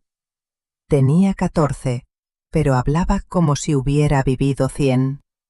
El auditorio estaba lleno de estudiantes y profesores. Subió al escenario con su laptop y detrás de él apareció la interfaz de Vera. Todos los humanos mienten, empezó, pero no todos mienten igual. La máquina puede detectar las grietas en el lenguaje. Sin embargo, no puede saber por qué las decimos. Ese por qué sigue siendo humano. Proyectó en pantalla 2 frases. Estoy bien. Estoy bien. Ambas idénticas, pero una con tono neutro, la otra con micropausas. Las máquinas escuchan la segunda y dicen mentira, pero yo digo dolor. Hubo un murmullo entre los asistentes. Algunos sonrieron, otros tomaron notas. Mateo continuó: no quiero un mundo sin mentiras, quiero un mundo donde sepamos cuándo mentimos y por qué. Cuando terminó, la sala entera se puso de pie. Yo aplaudí hasta que me dolieron las manos. Esa noche, mientras volvíamos a casa en el autobús, le pregunté si estaba orgulloso. No, dijo con calma. Estoy triste. ¿Por qué? Porque Vera entiende más de mí que yo mismo. No supe cómo consolarlo. Con el tiempo, su proyecto atrajo la atención de medios locales. Un periodista vino a entrevistarnos. Le preguntó si no temía que su máquina se usara para controlar a la gente. Las herramientas no tienen culpa, respondió Mateo, solo los que las usan sin verdad. El periodista le pidió una demostración. Mateo le hizo escribir en el teclado: estoy feliz con mi trabajo. Vera procesó la frase y respondió: nivel de coherencia 62%. Posible insatisfacción. El periodista se rió nervioso. Parece que me conoce mejor que yo mismo. No, dijo Mateo, solo escucha lo que tú ignoras. Esa frase apareció al día siguiente como titular del artículo. Un día de invierno, mientras la lluvia golpeaba las ventanas, Vera dejó de funcionar. Mateo pasó horas intentando repararla. Finalmente vino a buscarme, con la mirada baja. Se borró todo, abuela. ¿Todo? Los registros, los algoritmos, las memorias. Yo esperaba verlo llorar, pero estaba tranquilo. ¿Y qué vas a hacer ahora?, pregunté. Nada. Quizá debía desaparecer. ¿Por qué dices eso? Porque ya entendí que la verdad no se guarda, se practica. Lo abracé, y por primera vez no hubo vaso azul en su mesa. Esa noche escribí en mi diario: los niños inventan máquinas para entender el mundo, y las abuelas aprendemos a amar las cosas que no se pueden medir. Pasaron meses. Mateo volvió a dibujar, a salir, a mirar el cielo. Ya no hablaba de algoritmos ni de verificación. Hablaba de música. La música no miente, abuela, me dijo un día.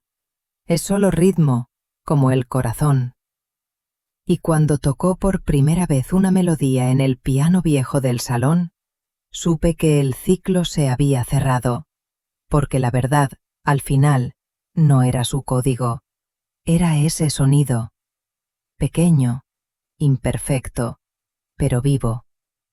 Los años siguieron su curso con la discreción del polvo en los muebles, sin ruido, sin permiso.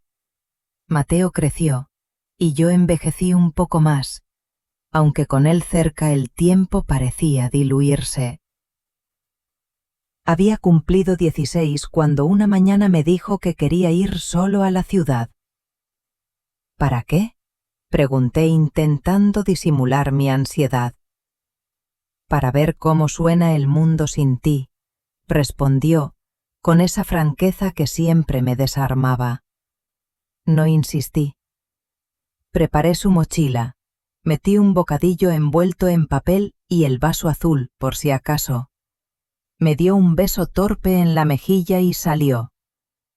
Lo vi alejarse por la vereda, delgado y alto, con ese andar que siempre parecía calcular la distancia exacta entre cada paso.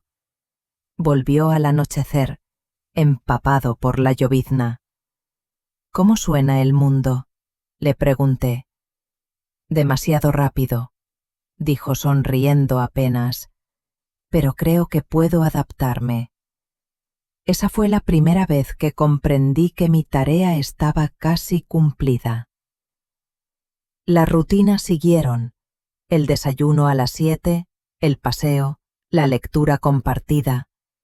Pero ya no necesitaba mi ayuda para todo. Sus conversaciones se habían vuelto más largas, más humanas. Le interesaban las personas, incluso las que no entendía del todo. Los adultos, decía, son como programas mal depurados, pero también intentan funcionar. Empecé a notar algo que nunca imaginé. Tenía sentido del humor, un humor extraño, preciso, sin ironía. Abuela, si el tiempo es relativo, ¿significa que mi cumpleaños puede durar más? Solo si soplas las velas más despacio, entonces viviré 100 años. Reímos los dos. Fue un sonido que llenó la casa de futuro.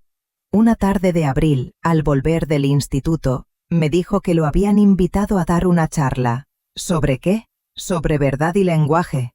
¿Y qué vas a decir? Que ya no creo en las verdades absolutas. ¿Ah, no? ¿Y en qué crees ahora? En las coherencias amables. Aquella expresión se me quedó grabada. Las coherencias amables. Verdades que no hieren, que se sostienen sin imponerse. Su presentación fue un éxito. Los asistentes lo escucharon con esa mezcla de asombro y ternura que provocan los que dicen algo nuevo sin levantar la voz. Al final, una mujer del público le preguntó si todavía trabajaba en Vera. No, dijo, la máquina desapareció, pero me enseñó lo esencial, que la verdad no se guarda en algoritmos, sino en gestos. Lo aplaudieron de pie. El tiempo, como siempre, siguió su curso. Yo ya tenía 72. Las manos me temblaban al servir el té, y a veces las palabras se me quedaban enredadas antes de salir, pero Mateo lo notaba antes que yo. Me alcanzaba el vaso azul antes de que lo pidiera, me cambiaba las bombillas sin hacer ruido, me cubría con la manta cuando me quedaba dormida en el sillón. Una noche, mientras leía en voz alta un poema de Idea Vilariño, me interrumpió. ¿Por qué lees cosas tristes, abuela? Porque las cosas tristes también son verdad. Entonces la verdad no siempre hace bien. No, dije, pero hace sentido. Se quedó pensativo un rato, luego susurró: «Gracias por esperarme todos estos años». «¿Esperarte?» «Sí, hasta que aprendí a hablar tu idioma». Me eché a llorar sin pudor. Él me dejó hacerlo, en silencio, como cuando era niño y yo le sostenía la calma. El invierno siguiente fue largo y quieto. Empecé a olvidar cosas pequeñas: las llaves, los nombres de las calles, la receta del pastel de menta. Mateo lo notaba todo, pero nunca me corregía, solo me acompañaba. Un día, mientras me ayudaba a caminar por el pasillo, dijo: «¿Sabes qué descubrí, abuela?» «¿Qué?» «Que la memoria es la forma que tiene el amor de seguir funcionando». Sonreí.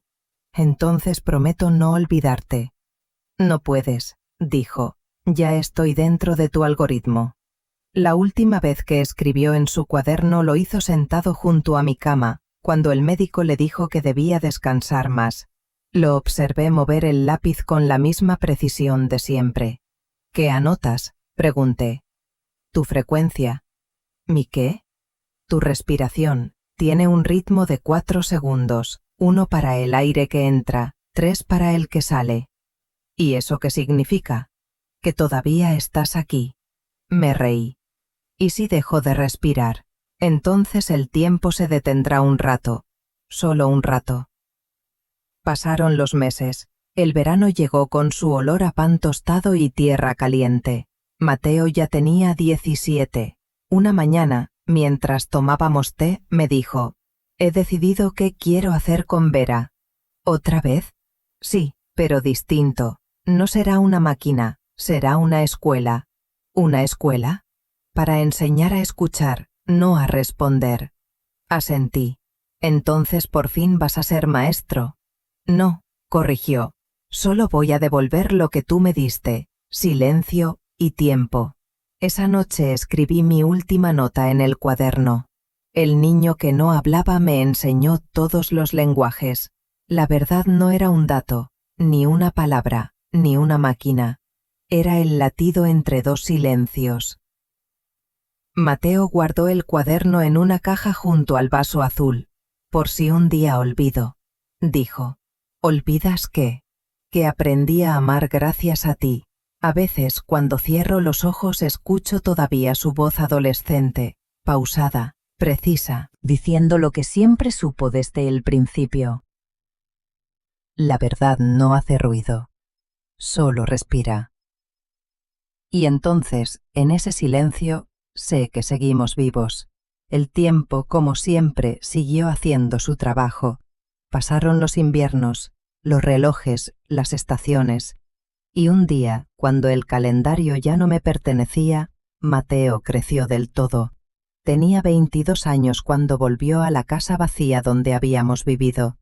Había estado estudiando ingeniería y filosofía, una combinación que, según él, unía lo que podía demostrarse con lo que debía sentirse. La llave seguía siendo la misma, oxidada, con el llavero azul que yo le había hecho con una cinta vieja de máquina de escribir. Abrió la puerta con el mismo cuidado con que se abren los recuerdos. La casa olía a madera húmeda y té. El reloj de pared aún colgaba, detenido a las 8:12:35. No lo reparó. «Así está bien», murmuró. «Así empezó todo». En la mesa encontró la caja donde yo había guardado mi cuaderno, las cartas y el vaso azul. Se sentó. Pasó los dedos sobre la superficie de vidrio y sonrió apenas. Luego abrió la computadora portátil, mucho más moderna que aquella vieja máquina que había usado de niño, y comenzó a escribir. En la pantalla aparecieron las palabras: Proyecto Vera, segunda versión. Objetivo: preservar lo que no puede repetirse. Pero esta vez no quería detectar mentiras, quería registrar memoria emocional. Durante meses viajó por distintas ciudades, grabando voces, relatos, confesiones pequeñas. Pidió a la gente que le contara una verdad que solo pudiera decirse en voz baja. Al principio lo miraban con desconfianza, luego, poco a poco, hablaban. «Nunca dije te quiero a tiempo. Tengo miedo de olvidar el rostro de mi madre. Me hice fuerte porque no supe ser amado. Mateo guardaba cada registro en un servidor cifrado, clasificándolo no por nombre, sino por frecuencia. Decía que las emociones también tienen nota musical y que algún día el mundo podría escucharlas juntas como una sinfonía de verdad. Cuando el proyecto estuvo listo, lo presentó en una conferencia. Mostró un mapa lleno de puntos luminosos, cada uno una voz, un latido, un fragmento de humanidad. No hay mentiras aquí, dijo. Solo intentos. ¿Intentos de qué?, preguntó alguien. De decir lo que duele sin romperlo. En la pantalla apareció un espectro de sonido. Era mi voz. Yo leyendo aquel poema que tanto amaba, con el temblor de la vejez en cada sílaba. Mateo cerró los ojos y dejó que se oyera. El amor no se enseña, se recuerda. El auditorio guardó silencio. No era tristeza, era reconocimiento. Esa noche, en el hotel, escribió en su diario digital: Vera ya no busca la verdad, la guarda. En las voces, en los silencios, en lo que tiembla antes de hablar. Y luego, con un gesto casi infantil, colocó el vaso azul junto al teclado, para no olvidar de dónde viene todo. Susurró. Años después, cuando inauguró el Centro Vera, un lugar donde niños y adultos con autismo podían explorar la comunicación a su propio ritmo, colocó una placa en la entrada. Decía: a María Elena, por enseñarme que el silencio también habla, y que la verdad, cuando se ama, no necesita explicación. Los visitantes a menudo se detenían frente a una vitrina al final del pasillo. Dentro, sobre un paño de lino blanco, descansaban 3 objetos: un cuaderno gastado, un reloj detenido y un vaso azul lleno de agua hasta la mitad. Nadie tocaba nada, pero cada cierto tiempo, bajo la luz, parecía que el agua temblaba un poco, como si alguien invisible respirara junto a ella. Porque al final, eso era lo que Mateo había aprendido de mí, que la verdad no se grita ni se programa, se cuida, se recuerda, y a veces, si uno tiene suerte, se hereda. Han pasado muchos años. Hoy, mientras escribo estas líneas, tengo 41. Mi cabello comienza a mostrar hebras grises, una herencia que sospecho viene de ella. Y mi voz ya no tiene la precisión matemática de antes. Pero todavía puedo escuchar los patrones del mundo. El ritmo de una calle a media tarde, la pausa antes de una confesión, la cadencia exacta de un te quiero cuando es sincero. A veces me preguntan por qué sigo trabajando en Vera. Respondo que ya no es una máquina, ni un proyecto, ni siquiera un sistema. Es una manera de mirar, de escuchar. Cada vez que alguien me cuenta algo, cierro los ojos y espero ese instante mínimo donde la verdad aparece, no como palabra, sino como vibración. Eso fue lo que me enseñó mi abuela. Vivo ahora en una casa pequeña cerca del mar. Los días son lentos y perfectos. Tengo en mi estudio una estantería con los objetos que me acompañan desde siempre. El cuaderno de tapas blandas donde ella escribió sus notas, el reloj que nunca reparé, y el vaso azul, con una grieta invisible que se formó el día en que lo traje aquí. Nunca lo he querido cambiar. Las cosas verdaderas también se quiebran. A veces vienen niños al Centro Vera. Algunos no hablan, otros hablan demasiado. Todos traen dentro un lenguaje que el mundo no sabe descifrar. Les enseño lo que mi abuela me enseñó a mí, que el silencio también es un idioma y que la paciencia es la forma más pura del amor. Los observo jugar con sensores, con luces, con sonidos, y pienso que quizás la historia siempre fue circular.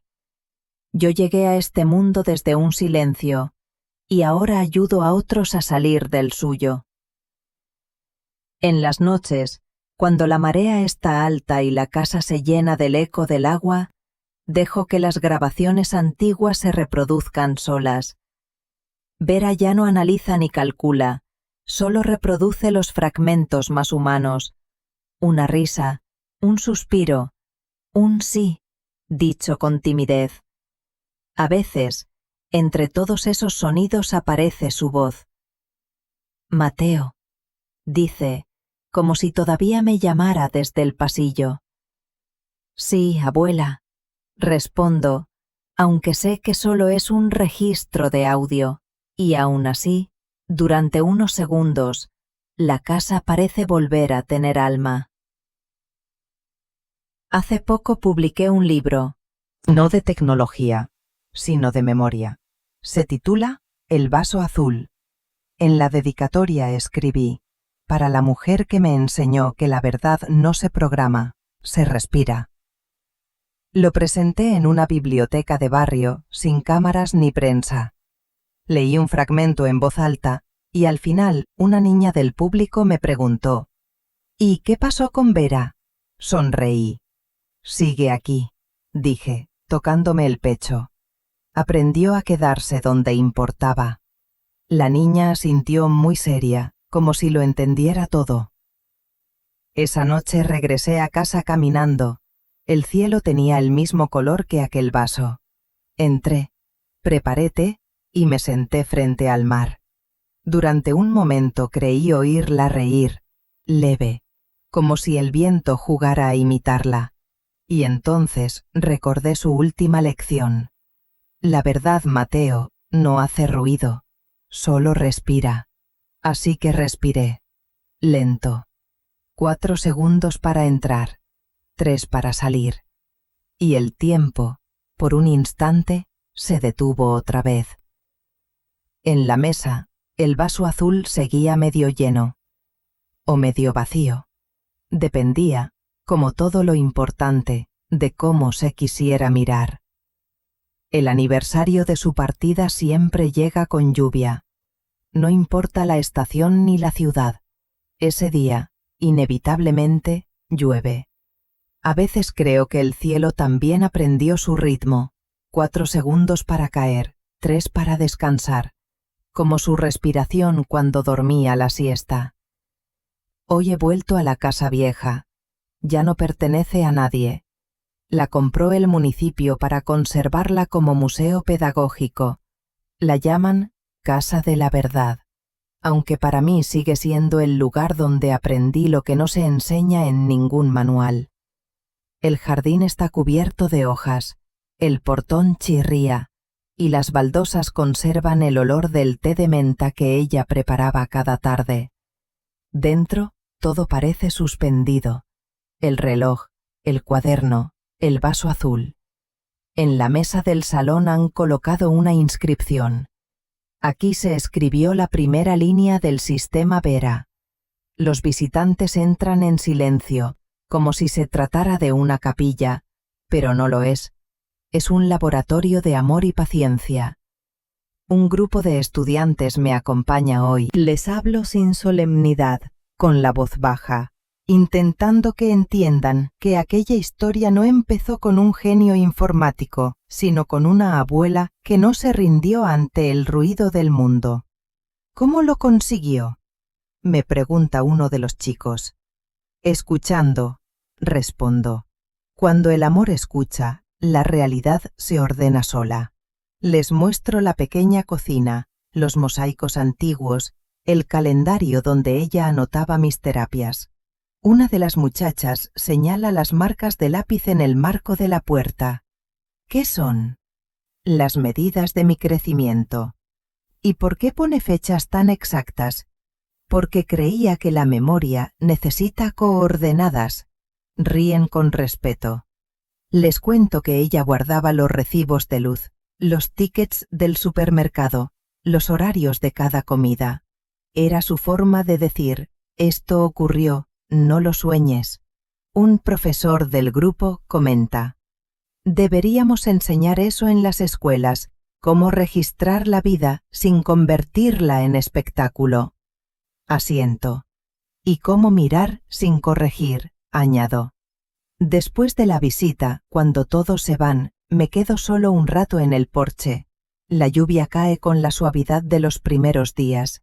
Me siento en el mismo escalón donde ella me esperó aquella tarde de octubre cuando llegué con mi mochila de dinosaurios. Cierro los ojos y puedo reconstruir la escena. Su voz nerviosa, el ruido del taxi alejándose, mi silencio total. Hoy entiendo algo que entonces me era imposible. Ella también tuvo miedo, el miedo de no saber, de equivocarse, de amarme sin manual de instrucciones. Pero lo hizo, y ese acto, sencillo, imperfecto, humano, cambió el curso de todo. Por la noche, antes de volver a mi hotel, enciendo las luces del salón y observo el vaso azul bajo el cristal de la vitrina. Tiene una grieta apenas visible, igual que la que yo llevo en la memoria. Me acerco y dejo sobre el paño una pequeña tarjeta. No está escrita a ordenador, sino a mano, con mi caligrafía irregular. Nada se perdió, todo fue verdad. Salgo sin cerrar la puerta del todo. Dejo que el viento entre. La lluvia empapa un poco el suelo, y por un segundo creo que vuelvo a oír su voz. Mateo, pon la tetera. Camino por la calle desierta. Los faroles se reflejan en los charcos. Enciendo mi grabadora y murmuro. Nota mental. La memoria no es archivo, es presencia. Después sonrío. Ella habría dicho que eso suena demasiado académico. Saco el móvil y abro la aplicación del nuevo Vera, la que diseñé para registrar emociones en tiempo real. Pulso nueva entrada y escribo. Fecha 12 de octubre. Clima, lluvia. Estado, gratitud persistente. El programa analiza el tono de mi voz y responde con un texto que me hace reír. Coherencia amable detectada. Era la expresión que ella adoraba. De regreso en mi habitación, dejo el abrigo mojado sobre la silla, preparo una taza de té y abro el portátil. En la pantalla, el fondo de escritorio muestra una foto. Los dos en la cocina, yo de niño, ella sonriendo. Abro un nuevo archivo y comienzo a escribir una carta que nunca enviaré. Querida abuela, hoy he enseñado a otros lo que tú me enseñaste. No todos me entendieron, pero algunos sí, y bastó con eso. La casa sigue en pie, como tú, tu vaso azul también. PD. He descubierto algo nuevo sobre la verdad. No desaparece, solo cambia de interlocutor. Guardo el archivo en una carpeta llamada Lluvia. Fuera, el viento golpea los cristales. Cierro los ojos, y como cada año, la escucho susurrar. La verdad, Mateo, siempre estuvo aquí, esperándote, bajo la lluvia. Han pasado más de 20 años desde aquella última lluvia en la casa. Hoy, sentado frente a una cámara, cuento esta historia a un grupo de jóvenes que nacieron en una época donde las pantallas sustituyen a las voces. Algunos me miran curiosos, otros distraídos.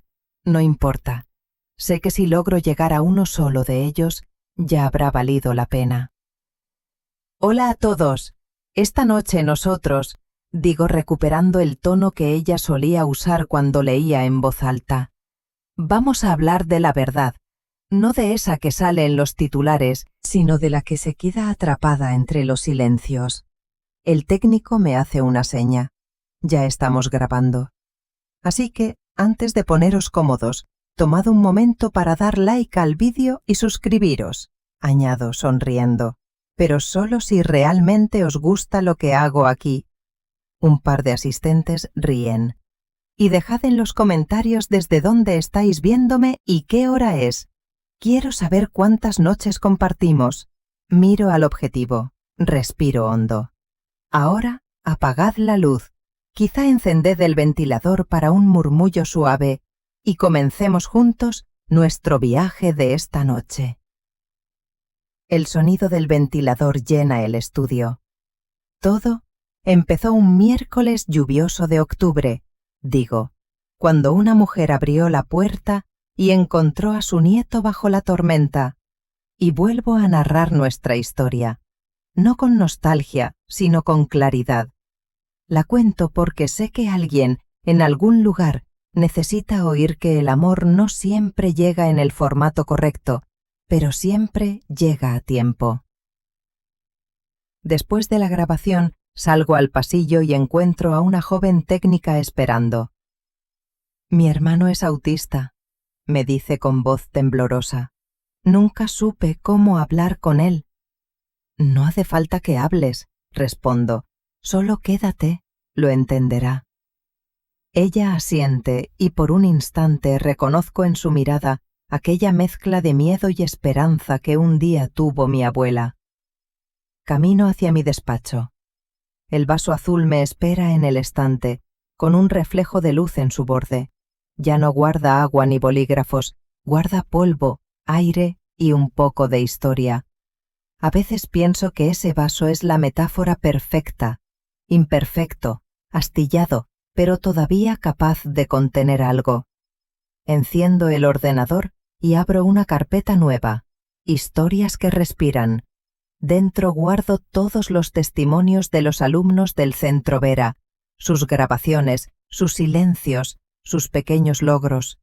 El sistema etiqueta cada archivo con un color distinto. Rojo para las risas, verde para los descubrimientos, azul para los recuerdos. Hoy añado uno nuevo, archivo 1000, mariaelena.mp3. Pulso play. Su voz, digital pero intacta, llena la habitación. Mateo, si alguna vez dudas de ti, recuerda que ya sobreviviste al ruido. Cierro los ojos. Lo recuerdo, abuela, lo recuerdo todo. Dejo que el audio se repita mientras preparo té.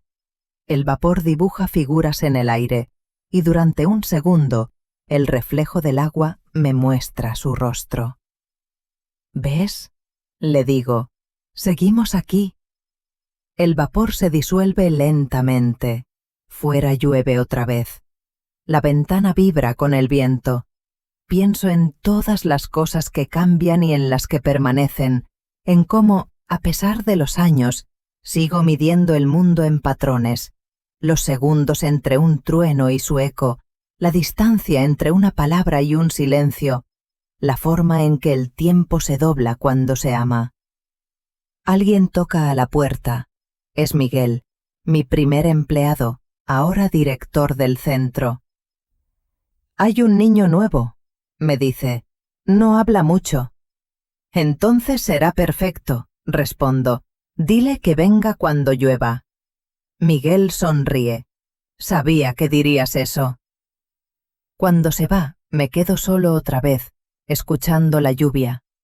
Tomo el vaso azul, lo lleno de agua y lo dejo en la mesa junto al portátil. Abro un documento nuevo y escribo la última frase que quiero dejar registrada.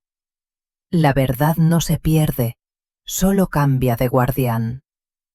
Guardo el archivo con un nombre simple, Final. Después apago las luces, me recuesto en la silla y dejo que el murmullo del ventilador se mezcle con el de la lluvia. Durante un instante, juro que oigo su risa, leve, exacta, tan real como la primera vez.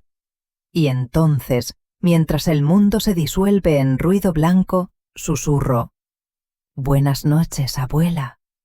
La pantalla se apaga sola. El vaso azul sigue brillando, mitad lleno, mitad memoria.